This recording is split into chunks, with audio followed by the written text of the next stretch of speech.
Friday, 1 to 3 p.m.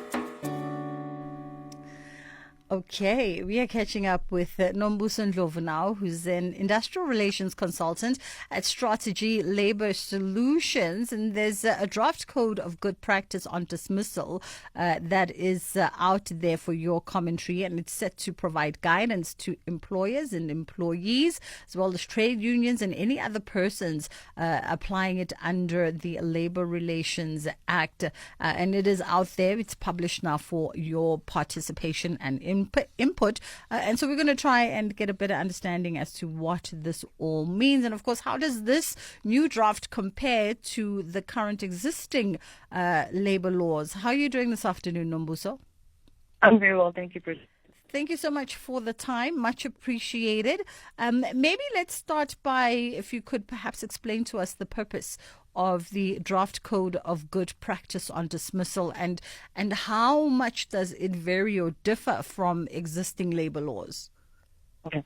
So I'll explain what the purpose of the guideline in terms of the Nombuso, code. can we just pause you there for a second, please? And we're going to switch you quickly to WhatsApp. The line is static and breaking on us, so we're going to try and switch her to WhatsApp in just a moment. Our WhatsApp line is open in 061-410-4107 if you want to share on the conversations today. And 086-000-2032 is the number that you can call us on. So much on the agenda today, and of course we're going to be starting the conversation here by unpacking what is this new draft code of good practice on dismissal, and how does it impact perhaps dismissal and disciplinary processes in your workplace for both yourself as well as your employer. And is there a vast difference between what's now being tabled for participation and input versus what is currently being used in the labor sector? So we're going to have that conversation in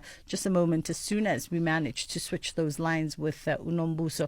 And of course, our lines are open in general for you throughout the course of the day if there's anything else that you want to table by way of discussion. And I know a lot of people really right now are preoccupied with the agenda for SONA today, and conversations centering around education, conversations centering around social grants, as well as the GNU assessing the first couple of months of the GNU being in practice and whether or not they've delivered on some of the things that they've promised. Could be early days for that, but yes, I'm told Nombuso is back on the line, and let's try it again, Nombuso. We were starting with perhaps trying to understand the purpose of the draft code of good practice on dismissal, and how and if whether or not it differs drastically from existing labor laws. Well, as you've explained, what the purpose of the actual code is to provide guidance to employers, employees, trade unions, etc. What the new code seeks to do is to alleviate the technicalities and simplify some of the existing requirements relating to a fair dismissal, especially in relation to small businesses, where, for example, it is said that small businesses need not or cannot be reasonably expected to engage in time-consuming and possibly money-consuming investigations and pre-dismissal processes, while at the same breath running a business. So it seeks to alleviate the technicalities, simplify the process, but also maintaining the fairness and the legal obligations from the parties, the employers. Okay. So small businesses, as you say, often struggle with compliance due to their limited resources. Let's expand a little bit, perhaps just in practice, as to how precisely the code will cater for their unique challenges. You talk about simplifying the processes for them. So what the code recommends, that what should be borne in mind with small businesses or small employers, is that, as you state, they do not always have the human resource capacity or the departments to deal with the these types of technicalities, and they don't always have the people who are very skilled in dealing with that. So it's then implored upon the small businesses, or recommended for small businesses, to adopt a less formal or a less technically formal procedure, but maintaining the fairness. What the challenge with the code or new code, and this is why it is implored upon the public to take participation, is that it doesn't specify what can or cannot be done by small businesses, or what can be alleviated and not be followed. What it simply states is that it should be as less technical or as simplified as possible while maintaining fairness and while maintaining the obligation of the Labor Relations Act requirements by the employer in ensuring a fair process in terms of dismissal. Yeah. Doesn't that leave gap though, perhaps for wide interpretation if there's no specification of what can and cannot be done by small business?